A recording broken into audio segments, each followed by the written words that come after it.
The Lord be with you. Hi, everyone, and welcome to CPC's online worship service for Sunday, July 12th. I'm so glad that you've set aside this time to be a part of our virtual worship together. I certainly look forward to the day when we can be back together in person. But until then, please know that you are all in my prayers, and I hope that you're doing well. I hope that this coming week will be a good one for each of you. I need to share just a word about the next 2 weeks. The session has approved vacation leave for me for July 13 through 26. So we will not be having the usual Tuesday and Thursday online devotionals during those 2 weeks. So this week and next week, no Tuesday or Thursday online devotionals.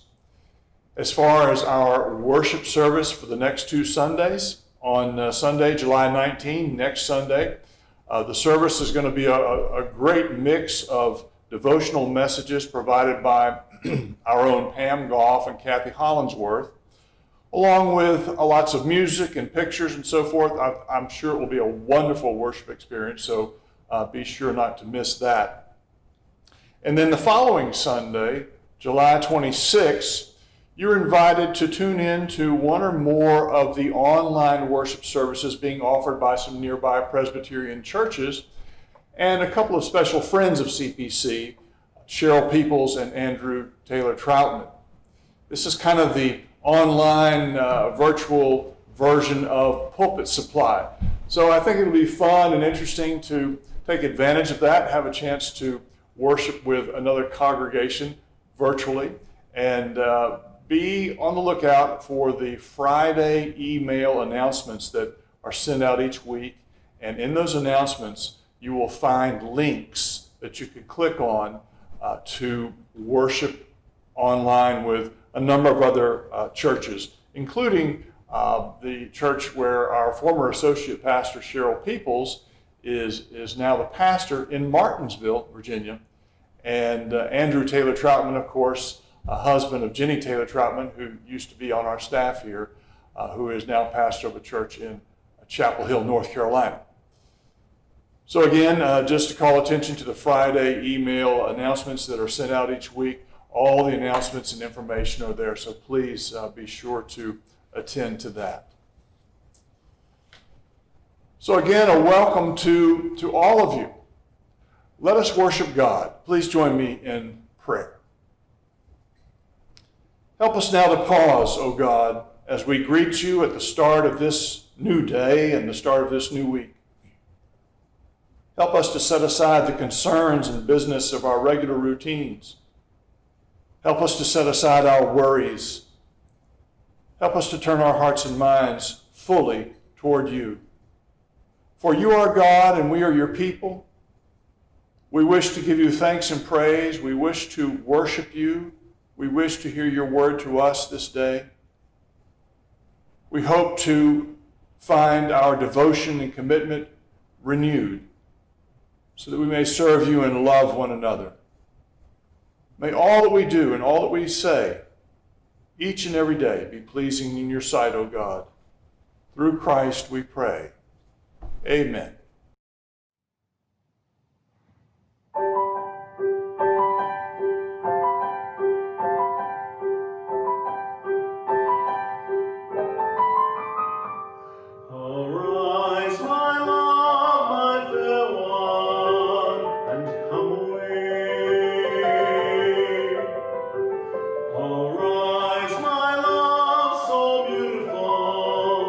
And come away.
Every now and then, people ask me how I wound up becoming a minister.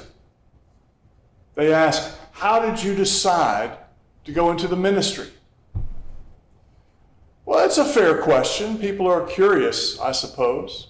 How does somebody end up in the ministry? When I get that question, I usually play it pretty low key, and I'll say something generic and conventional, like, oh, it's just something I always wanted to do, or, well, it just sort of happened.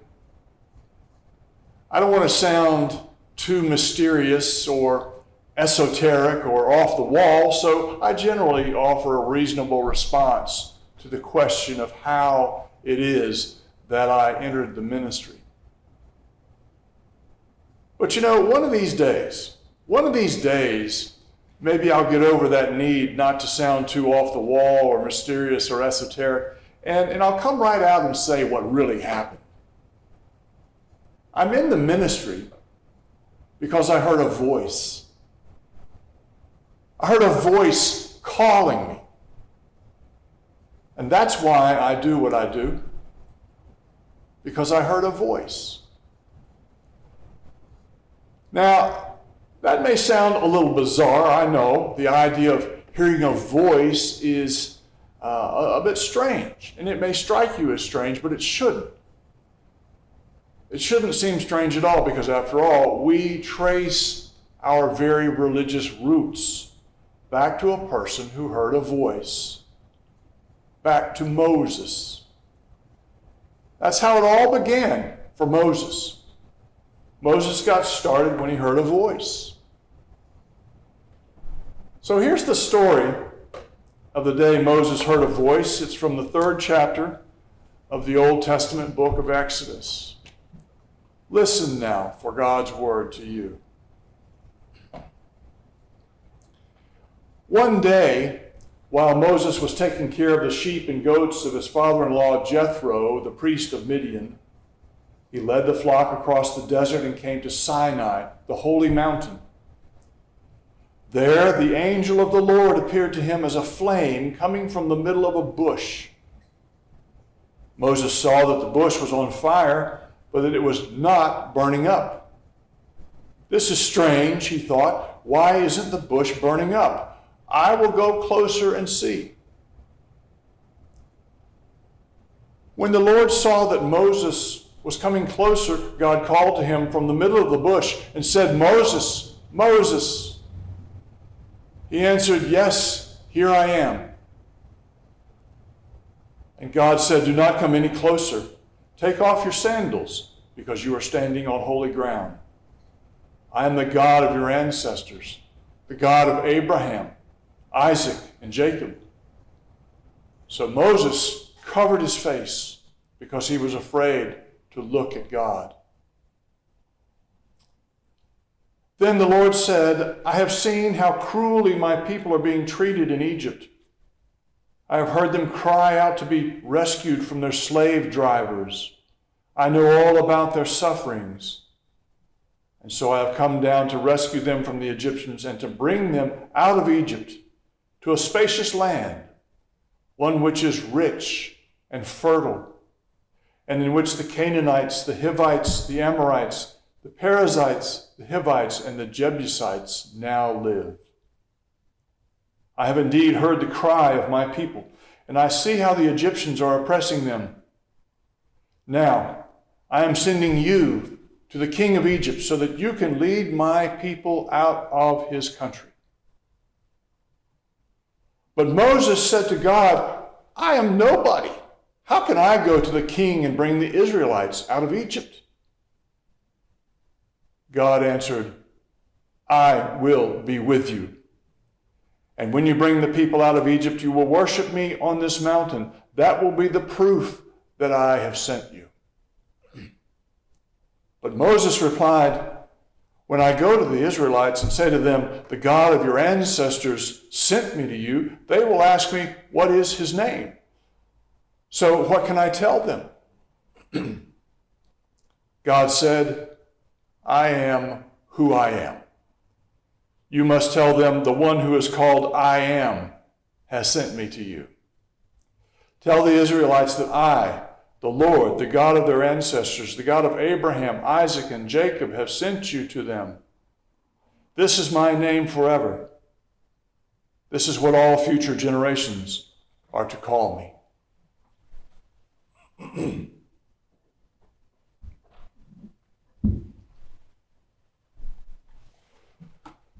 Now, what do we know about Moses? Who was he anyway? Maybe you remember stories from Sunday school about the difficult circumstances of his infancy, floating in a basket through the bulrushes and all that. Remember? In spite of his humble beginnings, though, Moses actually enjoyed a very privileged upbringing in Egypt as the adopted child of the Pharaoh's daughter. He was pampered and rich. Moses had it made. In contrast, his own people, the Hebrews, they had a dreadful life. They were slaves. They were slaves in Egypt. They were carefully controlled. They had terrible working conditions, and they had cruel slave drivers. Moses, though, lived far removed from all that. Apparently, though, he did have some sense of identity with his people, because one day, when he saw one of the Egyptian slave workers being beaten, Moses killed the Egyptian guard who was beating the slave. For the most part, though, Moses was just a spectator who watched the suffering of his people from a safe distance. After killing that Egyptian guard, Moses had to flee for his life. And so he left, and he moves to Midian, and he gets married.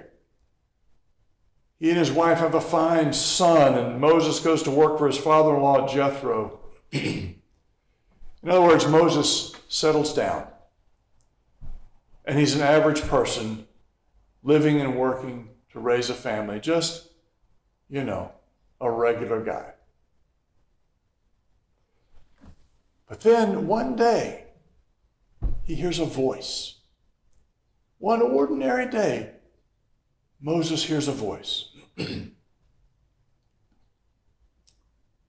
What I want to say is that the truth is that voice is everywhere. It's all around us.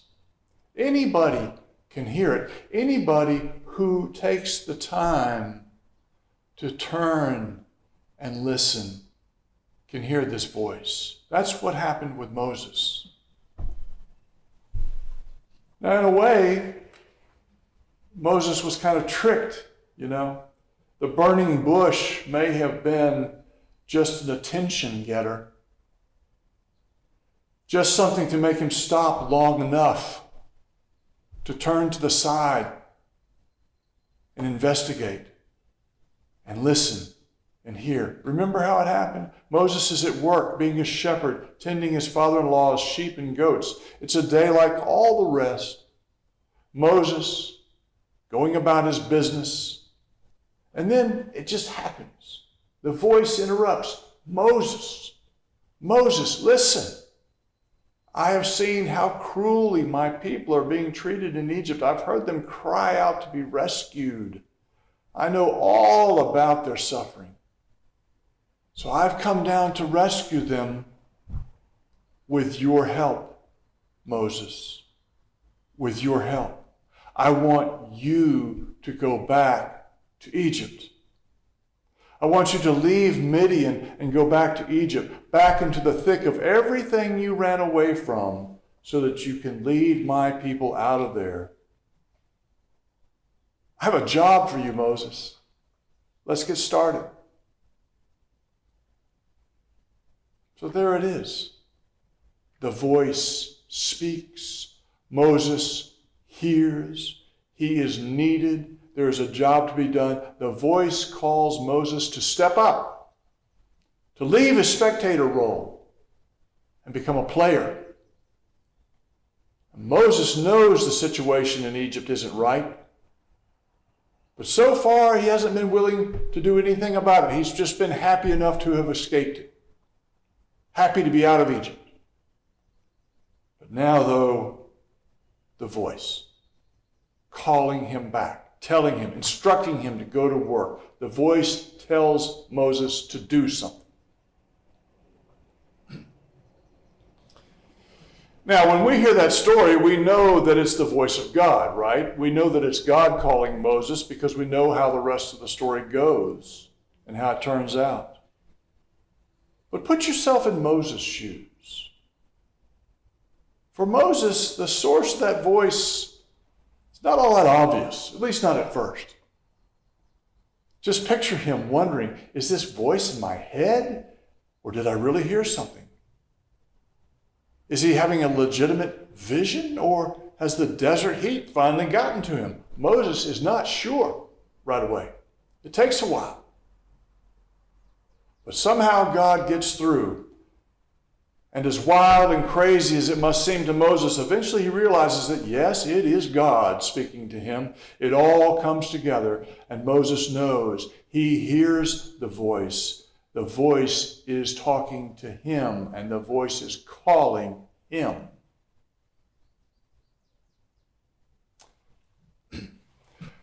Let me straighten out a thing or two about this business of hearing voices and being called, okay?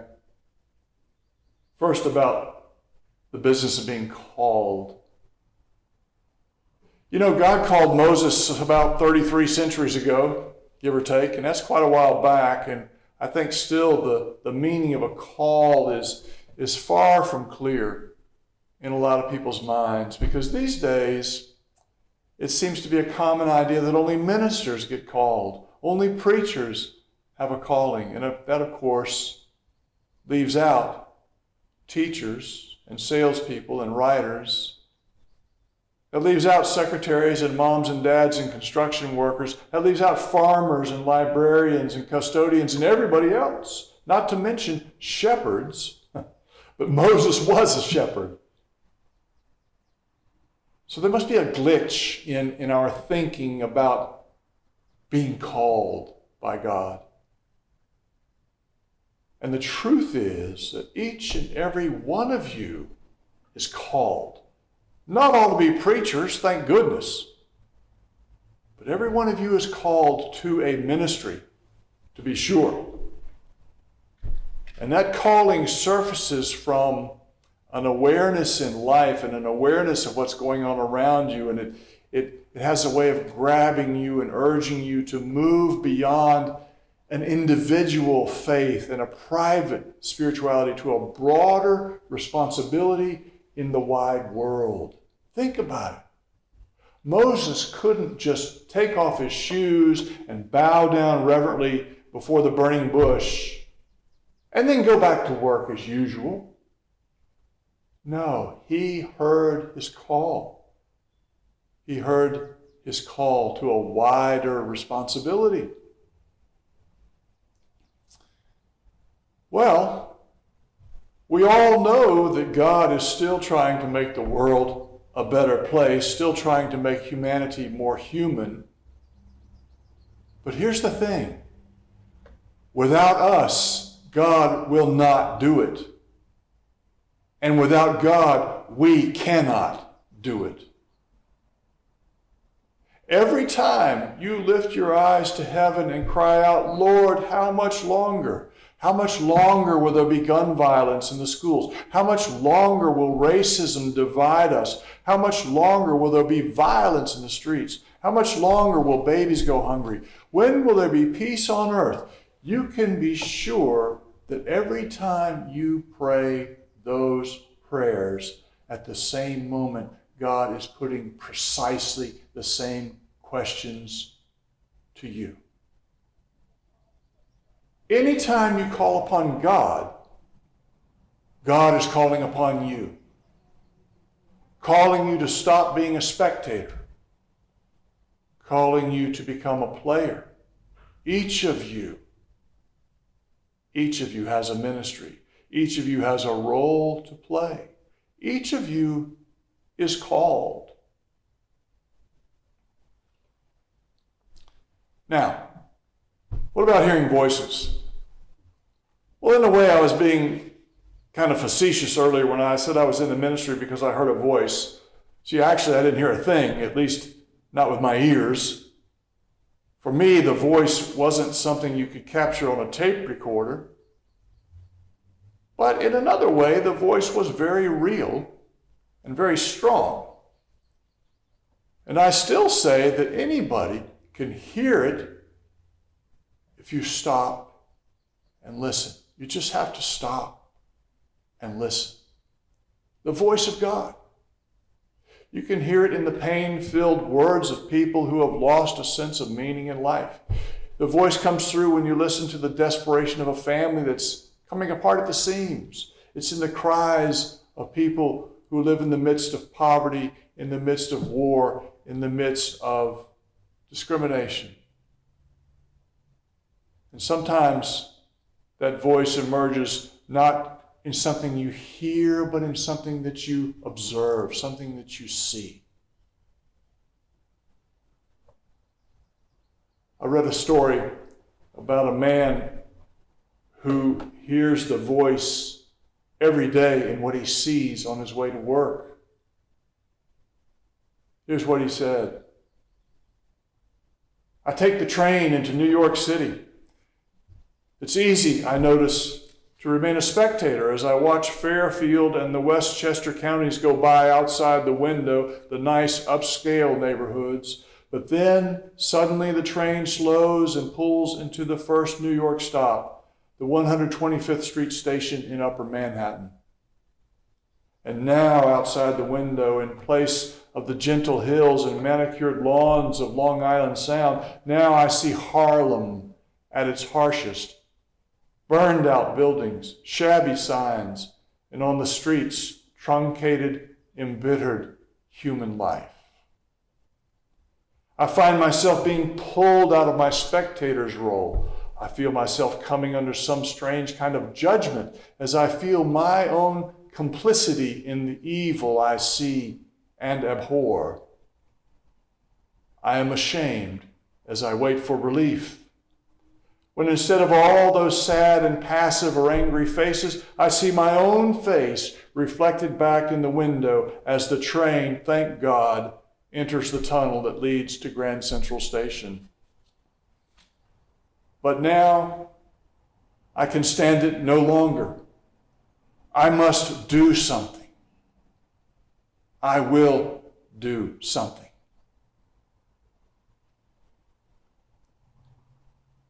It's everywhere, the voice. The air is filled with the sound of God's voice. It calls out in the cries of the poor, the homeless, the hungry, the lonely, the sick, the grieving. Do you hear it? Do you hear the voice? Stop, look, listen. Because the voice is calling you to do something, calling you to make a difference. Do you hear it? The voice is calling you. Amen.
Now please pray with me.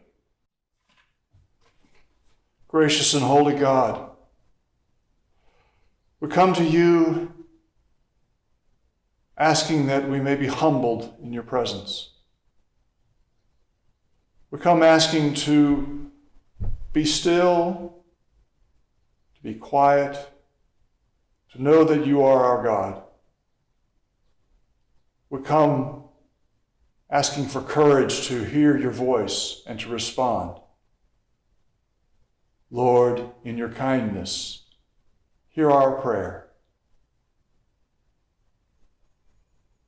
We pray this day, O God, for all who have special needs. We pray for the presence of your Holy Spirit to surround the lives of all affected by COVID-19. We pray especially for the sick and the dying, and for the lonely and the anxious. We pray in gratitude for all who are working for good in the midst of this time of crisis. We pray especially for medical professionals and first responders. We pray for those who are leaders, and we ask that you would grant wisdom and discernment to our leaders. We ask you to give patience and calm to all of us in this difficult time and help us not to be consumed by our fears. Remind us that you are God, that you are faithful, and that you will never leave us. Lord, in your kindness, hear our prayers. Lord, we turn to you and ask for your guidance in the coming week. Show us how to love others and ourselves. Show us how to be kind. Show us how to step up and bring your love into the world, into the wider world as we are able, into the world close to us as we are able. Help us indeed to make a difference in Christ's name. Lord, in your kindness, hear our prayer. You are the God of mercy. You bear the hurt of the world. We turn to you in prayer for all who have special needs. This day we pray in particular for Ron Mattice, for Dave Goff, for Christopher Neal. We pray for Mary Jane McMillian and Mike Owens. We pray for Rodney Collins and Karen Hammond. We pray for Jane Hammond, for Ashley Ludden and Jack Akers. Lord, we pray for Kathy Peters and Susan Daniels, for Joey Martin, for Steve Crate, for Leif Nielsen. We lift our prayers for Lance Parker, for Fran Hart and Angela Little. We pray for Marty Ludden, for Edward Brown, for Harriet Stockhoff and Joe Thompson and Dick Horn. We ask you, O God, to grant to each of these what they need most. Lord, in your kindness, hear our prayer. And hear us, O God, as we pray the prayer that Jesus taught us to pray together, saying, Our Father, who art in heaven, hallowed be thy name.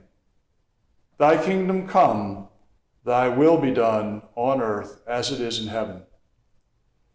Give us this day our daily bread, and forgive us our debts as we forgive our debtors. And lead us not into temptation, but deliver us from evil. For thine is the kingdom, and the power, and the glory forever. Amen.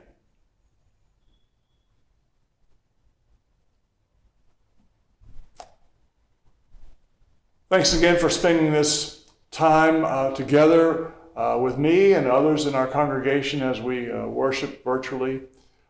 Again, all the best to you in the coming week. And now go in peace. As you go, remember, keep the faith, live in hope, and love one another. May the grace of Christ, the love of God, and the indwelling of the Holy Spirit be with each of you this day and always. Amen.